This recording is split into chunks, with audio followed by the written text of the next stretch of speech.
আবারও একটা রেসিপি নিয়ে তোমাদের সাথে চলে এসেছি। আজকে খুব সহজেই একটা রেসিপি তোমাদের সাথে শেয়ার করব। আজকে ধনেপাতা বাটা দিয়ে ডিম আলুর কষা রেসিপি তোমাদের সাথে শেয়ার করব। আর এই রান্নাটা কিন্তু রাইস, ফ্রাইড রাইস, পরোটা, রুটির সাথে খুবই ভালো লাগবে খেতে। আজকের উপকরণগুলো প্রথমে চলো দেখে নিই কী কী নিয়েছি। এখানে নিয়েছি ডিম আলু কষার জন্য সিদ্ধ করে রেখে নিয়েছি আমি আলুটা আগে থেকে। আর এখানেও ডিমটাও সিদ্ধ করে এরকম করে কাট দেওয়া আছে, তেল মশলাটা খুব ভালোভাবে ভেতর দিয়ে ঢুকবে।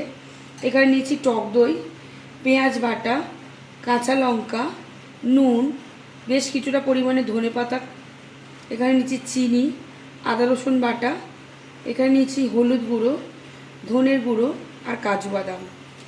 প্রথমেই আমি ডিম আলুটাকে একটু ভেজে নেব। কড়াই আমি সর্ষের তেল দিয়ে নিয়েছি। এবার ডিমটাকে একটু ভেজে নেব প্রথমে লাল লাল করে।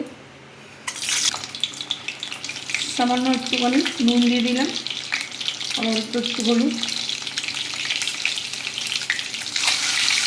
ডিমগুলো লাল লাল করে ভাজা হয়ে গেছে, ডিমগুলোকে তুলে নেব। ওই তেলে একেবারে আলুটাও ভেজে নেব।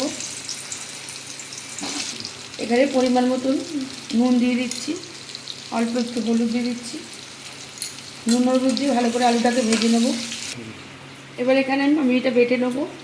ধনে পাতা, কিছুটা পরিমাণে কাঁচা লঙ্কা, তোমরা যেরকম ঝাল খাবে সেরকম পরিমাণে কাঁচা লঙ্কা আর কাজু বাদামটা একসাথে দিয়ে আমি ভালো করে বেটে নেব। এখানে ধনে পাতা, কাজু বাদামটাকে ভালো করে বেটে নিয়েছি। আলুগুলো ভালো করে ভাজা হয়ে গেছে, আলুগুলোকে এবার তুলে নেব। এবার আমি এখানে পেঁয়াজ বাটা দিয়ে দিচ্ছি। এবার দিয়ে দিচ্ছি আদা রসুন বাটা, পরিমাণ মতো নুন। এবার মশলাটাকে একটু ভালো করে আমি ভেজে নেব।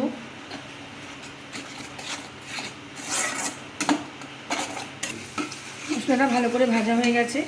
এবার এখানে আমি টক দই দিয়ে দিচ্ছি।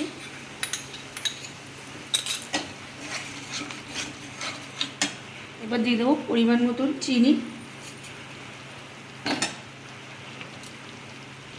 ধনের গুঁড়ো।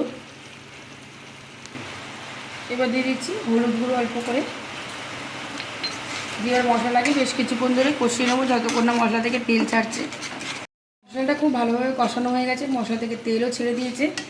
এবার এখানে আমি ধনে পাতা, কাজু বাদাম বাটাটাও দিয়ে দিচ্ছি। ভালো করে মশলার সাথে একটু মিশিয়ে দিচ্ছি। এবার এখানে ভেজে রাখা আলুগুলোকেও দিয়ে দেবো।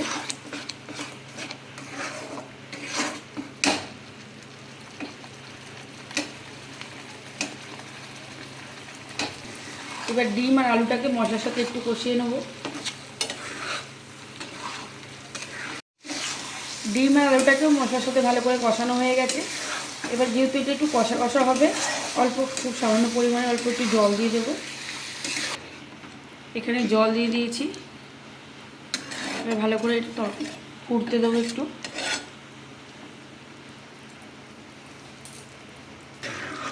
একদম রেডি হয়ে গেছে ধনেপাতা দিয়ে ডিম আলু কষা। আমি এটাকে নামিয়ে নেব।